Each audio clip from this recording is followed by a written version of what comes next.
الحقيقة إنه محمد علي باشا ما كانش بس حاكم مستبد، إنما كان مجرم وطاغية، لأنه بتوليه السلطة قال وطلب من الملتزمين اللي كانوا بيحصلوا الضرايب من الفلاحين في الصعيد وفي الوجه البحري ومختلف الأقاليم المصرية، قال لهم هاتولي الأوراق وحجج الأراضي حتى تعتمد، ونحاول تخفيف بعض الضرائب والمكوس على بعض الفلاحين اللي تعرضوا لغبن أو زيادة في الضرائب، أو الأماكن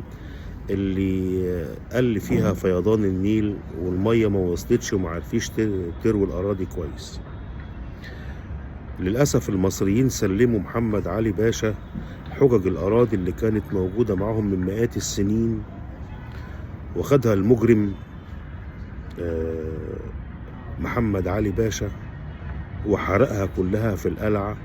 وأصبح يمتلك كل أراضي مصر عن بقرة أبيها من أقصى الجنوب إلى أقصى الشمال، وأصبح الفلاحين المصريين بلا سند ولا أرض ولا فدان. واستمر هذا الوضع